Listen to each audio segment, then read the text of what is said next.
에베소서 6장 13절로 17절까지에 있는 말씀입니다. 우리 다 같이 한 목소리로 읽어보겠습니다. 그러므로 하나님의 전신갑주를 취하라.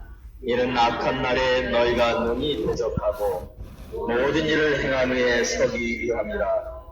그런즉 서서 진리로 너희 허리띠를 띠고 의의 호심경을 붙이고 평안의 복음이 준비한 것으로 신을 신고 모든 것 위에 믿음의 방패를 가지고 이로써 능히 악한 자의 모든 불화살을 소멸하고 구원의 투구와 성령의 검 곧 하나님의 말씀을 가지라. 아멘.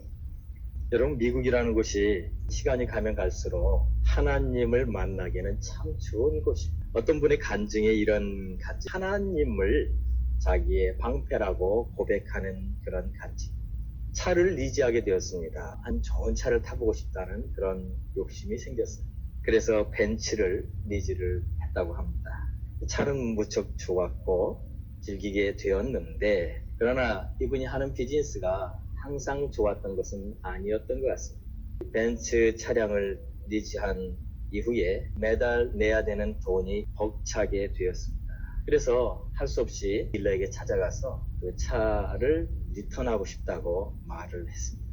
근데 이미 계약을 맺었는데 그때 리턴하는 것은 불가능했고 유일한 방법이라는 것은 서브리즈를 주는 방법만 있다고 했습니다. 아무리 기다려도 서브리즈 하겠다는 사람이 나오지 않는 겁니다.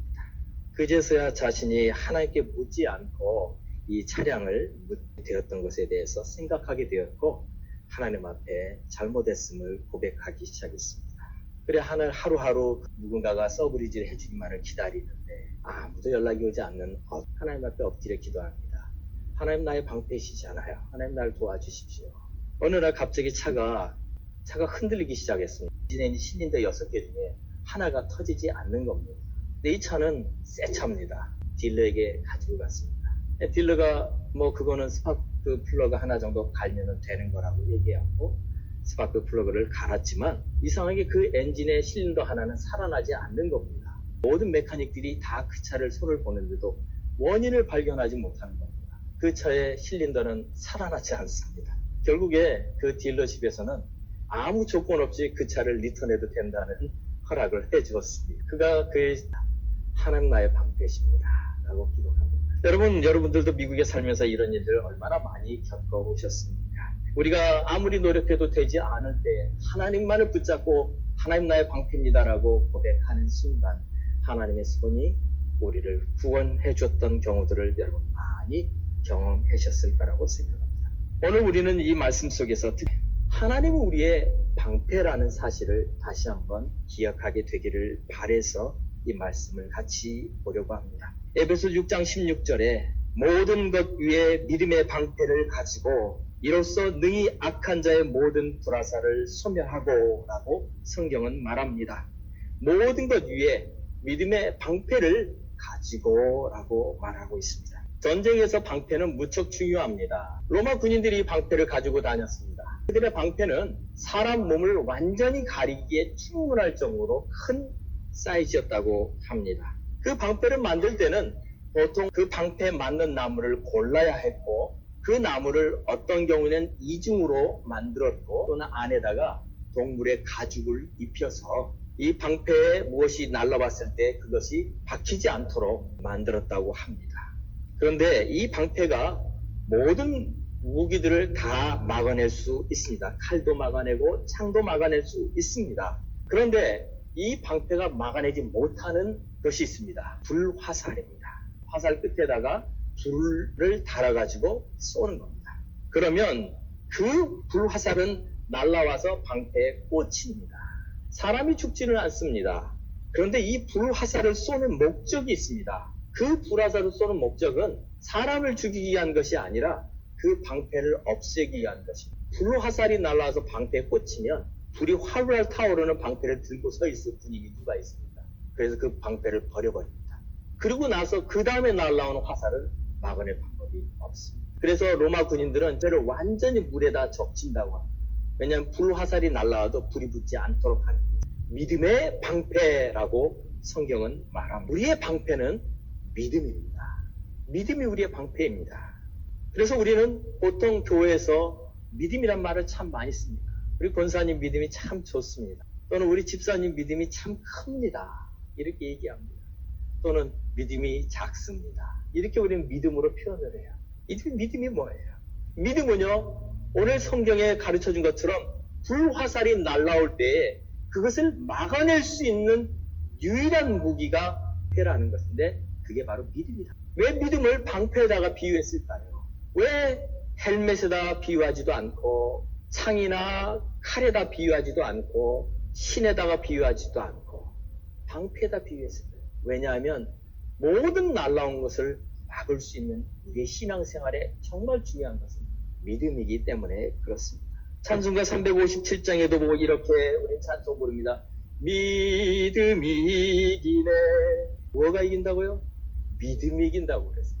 복음서가 중에도 할 수 있다 하신 이는 그 찬양 보면 이렇게 말하죠. 믿음만이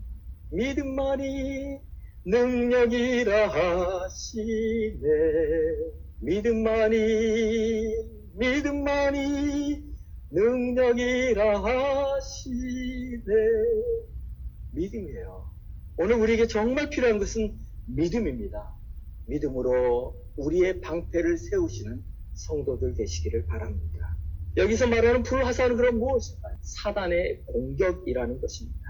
사단은요, 두 가지로 공격합니다. 하나는 우리의 믿음을 버리게 하기 위해서, 그 방패를 버려버리게 하기 위해서 쏘는 불화살, 밖에서 날라오는 핍박입니다. 인도의 한 마을에 기독교 믿음을 가진 10가정이 살았습니다. 근데 얼마나 이 힌두교 사람들이 기독교인들을 핍박을 하는지 결국에는 한 가정씩 그 마을을 떠났습니다. 우라운이라고 하는 사람이 살고 있는 가정이었습니다. 그 어느 날 밤에 동네 사람들 20명이 몰려왔습니다. 그와 우라운 씨의 부인을 납치해서 자신들이 드리는 그 힌두교 제사에 강제로 참석을 시켰습니다. 동물을 희생하고 드리는 그 희생 제사에 이들을 참석시키고 그 동물 제사에서 나오는 것들 강제로 먹게 합니다. 이런 협박에도 불구하고 우라운 씨가 끝까지 믿음을 지킵니다. 그러자 마을 사람들이 그와 그의 아내를 차디찬 호수에 집어넣어버립니다. 겨울이었고 차디찬 얼음 호수 위에 그들은 무려 17시간 동안이나 세워져야 했습니다. 신경에 손상이 간 것은 물론이고 결국 우라운 씨는 얼마 지나지 않아서 목숨을 잃고 말았습니다.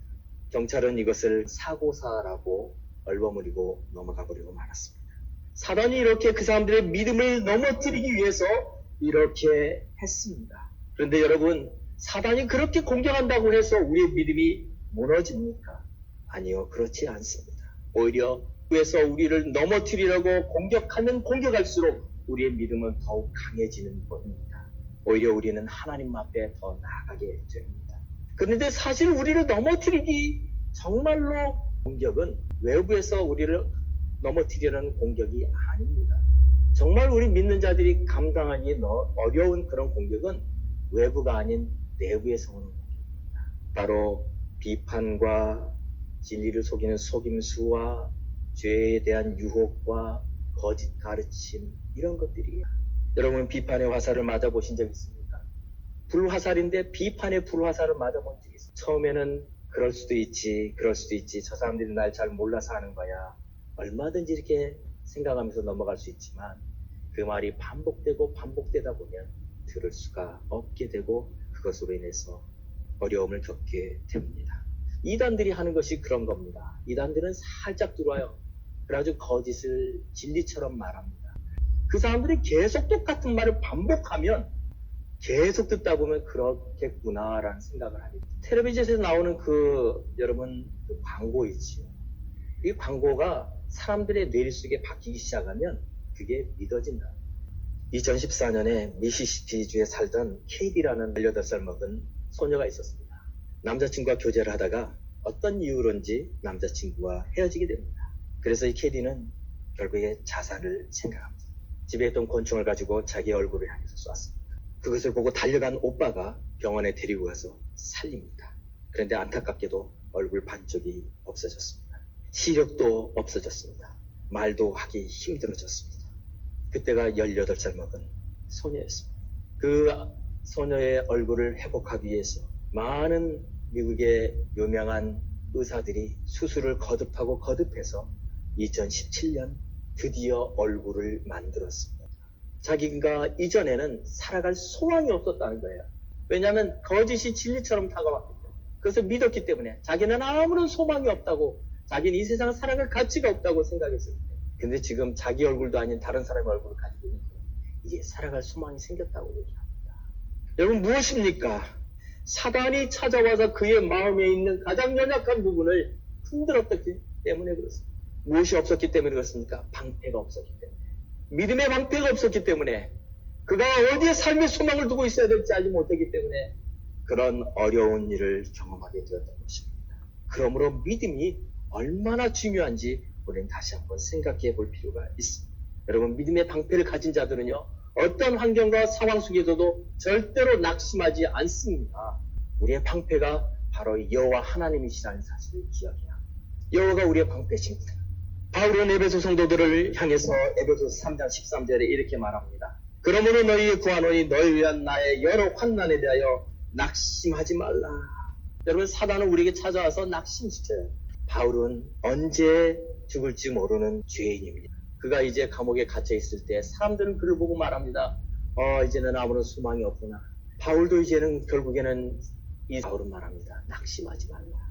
갈라디아 6장 9절에도 이렇게 말합니다. 우리가 선을 행하되 낙심하지 말지니 포기하지 아니하면 때가 이름에 거두리라 라고 말합니다. 여러분, 포기하지 마십시오. 반드시 이루어지는 날이 옵니다. 이스라엘 민족들도 여러분 얼마나 많은 거짓에 속았는지 아십니까? 신명기 1장 28절에 보면은 그들이 가데스 바네아에서 가나안 땅을 정탐하고 돌아온 그 스파이들이 말을 듣고 그들은 낙심했었습니다. 그 정탐꾼들의 말에 그들은 속아서 그들은 믿음을 다 잃어버렸습니다. 하나님이 약속하신 그 땅을 그들은 들어갈 수 있었음에도 불구하고 들어가지 못했습니다. 왜냐? 거짓을 진리로 믿었기 때문에. 여러분, 이스라엘 백성들만 그런 게 아니에요. 믿음의 조상이라고 말하는 아브라함도 그랬어요. 아브라함은 창세기 14장에 보면 아브라함이 하나님이 주신 그 약속을 기다립니다. 그런데 아무리 기다려도 그에게 자식이 생기지 않는 거예요. 창세기 14장에 어떤 일이 벌어집니다. 그의 조카 롯이 있었던 소돔에 그 다른 이방인들이 쳐들어와서 자기의 조카 롯과 모든 가족들이 다 사로잡혀갔다는 이야기를 듣게 됩니다. 그 말을 듣고 아브라함이 자기 집에서 길리었던 318명의 병사들을 데리고 와서 찾아오지. 자, 보통 전쟁을 하고 이기면 이것도 참 기적이에요. 어떻게, 근데 그 사람이 가서 이겼다 할지라도 보통 전리품은 갖게 되는 겁니다. 그런데 아브라함은 그 전리품을 갖지 않습니다. 소돔왕이 찾아옵니다. 그러자 그 소돔왕에게 자기가 뺏었던 모든 것을 다 돌려주는 이유가 있어요. 왜냐하면 그는 그 전리품이나 그 물건에 자기의 마음이 조금도 없었기 때문에. 그에게 있는 유일한 소망은 뭐였냐면 자기의 후손이었어요. 내가 이렇게 많은 것을 모아도, 내가 이런 것을 많은 것을 가져도 내가 이것을 줄 사람이 없는데 그 전리품이 하나도 욕심나지 않는 거예요. 창세기 15장 1절에 그가 하나님 앞에 이렇게 나아갈 때 하나님의 말씀이 그에게 들려옵니다. 환상 중에 이렇게 말합니다. 이후에 여호와의 말씀이 환상 중에 아브라함에게 임하여 이르시되 아브라함아 두려워하지 말라. 나는 내 방패요 너의 지극히 큰 상급이니라. 방패라고 말해줘요. 방패. 지금 아브라함이 전쟁을 이겼지만 그러나 또 다른 많은 민족들이 아브라함에 의해서 달려올 수 있어요. 왜? 지금 그가 전리품을 다 가지고 있잖아요. 그를 노리는 또 많은 사람들이 있을 수 있어. 하나님이 그를 지켜주지 않으면 그는 자신을 지킬 수 없다는 사실을 알았기 때문에 하나님이 그에게 찾아오셔서 말합니다. 나는 너의 방패요. 여러분, 이 말씀 여러분 마음에 간직하시기 바랍니다. 하나님은 우리의 방패십니다. 우리가 가지고 있는 어떤 것도 우리를 지켜주지 못합니다. 우리가 가지고 있는 것 잠깐 우리가 누릴 수는 있지만 그것이 영원히 나를 지켜주는 건 아니에요. 나를 지켜주시는 분은 하나님 여호와십니다. 저는 이번 주에 이 말씀을 보면서 시편 3편 3절에 있는 다윗이 하나님 앞에 기도하던 그 기도의 내용을 보면서 가슴이 너무나 뭉클했어요. 거기 이렇게 오늘 설교 제목이에요. 여호와여 주는 나의 방패시. 저는 이 말씀을 읽는데요. 갑자기 마음이 울 것 같더라고요. 너무 말씀이 가슴에 깊이 다가오니까. 여호와여 주는 나의 방패시. 하나님 우리의 방패십니다. 어떤 것도 우리를 지켜주지 않아요. 하나님 우리 지켜줍니다. 두려워하지 마시기 바랍니다. 하나님 우리의 방패십니다. 아브라함이 이르되 주 여호와여 무엇을 내게 주시려나이다. 나는 자식이 없사오니 나는 나의 상속자는 이 다메섹 사람 엘리에셀입니다. 이만 그는 낙심되었던 거예요. 하나님 말씀하십니다. 아니다. 내가 너의 방패다. 내가 너의 방패다. 여러분 우리 성도님들 가운데 이런 얘기하는 분들이 있습니다. 나는 누가 나를 지켜주는 사람도 없고 나 혼자 이 세상을 살아가야 되는 거 아니냐라는 생각을 하시는 분이 있어요. 맞습니다. 그러나 여러분 중요한 사실은요. 여러분 혼자 사는 것 아닙니다. 하나님은 여러분과 함께 하십니다. 하나님 여러분의 방패 되십니다. 언제 어느 곳에도 여러분과 함께 가시는 그 방패 되시는 분이 바로 여호와 하나님이라는 사실을 기억하시기 바랍니다. 혹시 여러분 가운데 낙심된 사람이 약하다고 생각하시는 분이 있습니까? 여러분 우리가 약하기 때문에 하나님 우리의 방패 되어준다는 사실을 기억하시기 바랍니다. 왜 하나님 우리의 방패가 되어주냐고? 우리가 약하기 때문에요. 고린도후서 12장 9절에 이렇게 바울은 말합니다. 나에게 이르시기를 내 은혜가 내게 족하도다. 이는 내 능력이 약한 데서 온전하여 지니라 하시지. 그러므로 도리어 크게 기뻐함으로 나의 여러 약한 것들에 대해 자랑하리니 이는 그리스도의 능력이 내게 머물게 하려 함이라. 10절 같이 한번 읽어봅시다. 그러므로 내가 그리스도를 위하여 약한 것들과 능욕과 궁핍과 박죄와 곤고를 기뻐하노니 이는 내가 약한 그때 강함이라. 아멘. 우리가 약하기 때문에 그래 하나님 우리의 방패가 되어 주신다는 사실입니다. 여러분 자녀들 인해서 여러분 마음 아픈 적이 있으셨을 겁니다. 또는 여러분 지금 건강이 전 같지 않다고 해서 염려하는 분도 있을 겁니다. 또는 경제가 자꾸만 어려워지기 때문에 여러분 하는 사업이 어떻게 될까 염려스러운 날도 있을 겁니다. 하나님께 맡기십시오. 그분이 우리의 방패가 되어 주십니다. 그분이 여러분의 자녀들의 방패이고 그분들이 여러분의 건강의 방패이고 그분들이 여러분의 사업의 방패가 되어 주십니다. 이것을 기억할 때에 두려워할 필요가 없습니다. 하나님의 계획은 하나의 오차도 없이 진행되고 있기 때문에 그렇습니다. 이사야서 41장 10절에 이렇게 말합니다. 두려워하지 말라. 내가 너와 함께 함이라. 놀라지 말라. 나는 내 하나님이 됨이라. 내가 너를 굳세게 하리라. 참으로 너를 도와주리라. 참으로 나의 의로운 오른손으로 너를 붙들리라 라고 말합니다. 이 시각을 가지고 걸어가시기 바랍니다. 이것은 바로 믿음이 우리의 방패가 된다는 사실을 기억하는 것입니다. 히브리서 11장 6절에도 말합니다. 믿음이 없이는 하나님을 기쁘시게 하지 못하나니 하나님께 나가는 자는 반드시 그가 계신 것과 또한 그가 자기를 찾는 자들에게 상 주시는 이심을 믿어야 할지니라. 히브리서 11장 1절에도 믿음은 바라는 것들의 실상이요 보이지 않는 것들의 증거라고 말합니다. 사랑하는 성도 여러분, 믿음의 방패를 드시기 바랍니다. 우리에게 주는 것은 다른 어떤 것이 아니라 믿음의 방패예요. 우리를 흔들려고 하는 그 불화살을, 우리를 넘어뜨리려고 하는 그 비난의 화살, 우리를 넘어뜨리려고 하는 그 핍박, 우리를 넘어뜨리려고 하는 모든 것들을 막아낼 수 있는 것, 그것은 예수 그리스도라고 하는 믿음의 방패입니다. 사랑하는 성도 여러분, 이 믿음의 방패를 든 자들에게 공통점이 하나 있습니다. 우리의 귀를 부정적인 말에서 닫고 믿음의 말에만 반응하기로 결단한 것입니다. 우리에게 들려오는 소리는 많습니다. 그러나 그 소리 가운데 우리가 들어야 될 말과 듣지 말아야 될 말을 잘 구별해야만 합니다. 사단은 우리의 마음을 흔들려고 항상 우리에게 찾아와 두렵게 합니다. 그러나 그 말 가운데 우리가 정말로 믿음으로 붙잡고 믿음으로 나아갈 때 어떤 것도 여러분 우리가 가지고 있는 방패를 뚫지 못한다는 사실을 기억하시기 바랍니다. 뿐만 아니라 낙심하지 아니하고 하나님을 신뢰하는 자들에겐 반드시 하나님의 때에 하나님의 약속이 이루어진다는 사실을 기억하시기 바랍니다. 힘들고 어려울 때 어떻게 하시겠습니까? 우리 인간의 능력으로 감당할 수 없다고 생각할 때 어떻게 하시겠습니까? 하나님은 여호와는 나의 방패시오라고 고백하시기 바랍니다. 그때마다 주님은 찾아오실 겁니다. 여러분이 정말 인간적인 문제로 인간적인 어떤 능력으로는 해결할 수 없다고 하는 그 문제 앞에 여러분 선포하십시오. 주님 나의 방패십니다. 주님 나의 방패십니다. 주님 나의 방패십니다라고 선포하고 나갈 때마다 그 문제는 하나님이 책임져 주십니다. 하나님이 해결해 주십니다. 인간적인 생각으로 보면 어떻게 저런 문제가 해결될 수 있어? 꼬이고 꼬일 대로 문진 그 문제 가운데도 하나님은 나의 방패십니다라고 선포하고 나갈 때마다 그 문제 가운데 하나님의 손이 간섭하시는 것을 여러분 경험하게 되실 거예요. 우리가 약할 때 그분이 강하시기 때문에 그분이 우리의 약함을 아시고 우리의 방패가 되어 주실 것입니다. 이 시간 여호와 주는 나의 방패시라고 고백하는 이 고백이 우리의 고백이 되게 달라고 우리의 모든 문제 가운데 하나님의 손이 함께 해주심으로 그 문제가 더 이상 되지 않게 해달라고 그 모든 문제의 문이 열리는 역사가 일어나게 해달라고 이 시간 다 같이 합심으로 한번 기도하도록 하겠습니다. 할렐루야. 살아계신 아버지 하나님, 이 시간 주님 앞에 기도합니다. 우리가 하나님 아버지 두려워하는 이 모든 문제들 가운데 하나님의 손이 함께 해주시기를 원하며 기도합니다.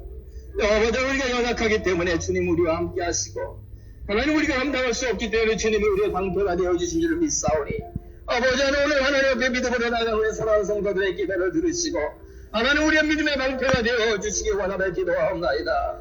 두려워하지 말라. 내가 너와 함께함이라. 놀라지 말라. 나는 내 하나님이 됨이라. 내가 너를 굳세게 하리라. 참으로 너를 도와주리라. 참으로 나의 의로운 오른손으로 너를 붙들려고